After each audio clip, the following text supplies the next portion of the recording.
Santiago Caicedo takes us inside one of the busiest immigration detention centers in our area. It is a rare opportunity to see where many migrants who pose a national security risk are taken. From the outside, you won't see that hundreds of people are detained in this federal facility in Los Fresnos, awaiting a decision on their immigration case. It's been hard. Avia Castillo is a local immigration attorney representing a man who is currently detained at the Port Isabel Detention Center. It's run by U.S. Immigration and Customs Enforcement, also known as ICE. The primary breadwinner being detained, it's been very difficult for them, obviously financially and emotionally. Due to privacy concerns, we're not able to tell you who Castillo's client is.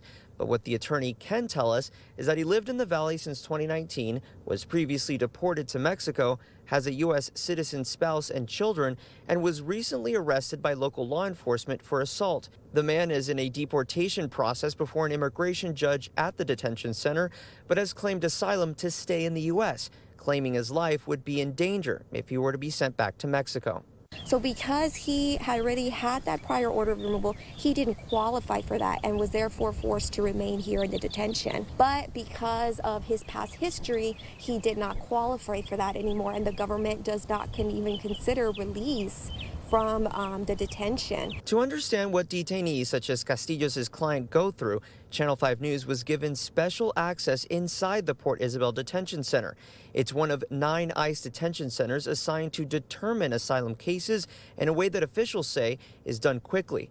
Only men are kept at this facility. By being so close to the border and being such close proximity to those other components, it makes it a really important and strategic piece in the Homeland Security puzzle. The local ICE director for the Harlingen field office, Miguel Vergara, gave us a tour of the holding area, where the men are split up based on their crime. There are those who are here for immigration-related crimes and detainees who pose a national security risk. The men have access to a library where they can check out educational material, read up on immigration law, learn English, and take art and even fatherhood classes. There's a barber shop and booths detainees can use to speak to U.S. asylum officers. They come from countries around the world. Up to 1,175 people can be housed here.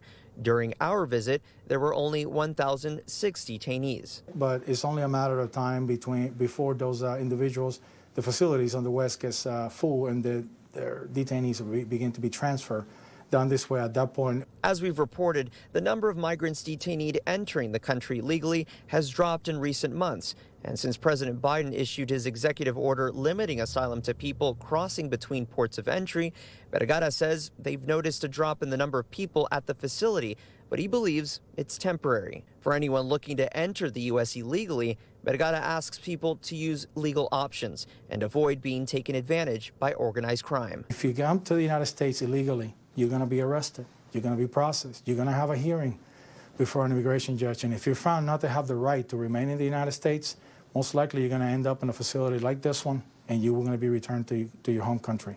At the Port Isabel Detention Center in Los Fresnos, Santiago Caicedo, Channel 5 News.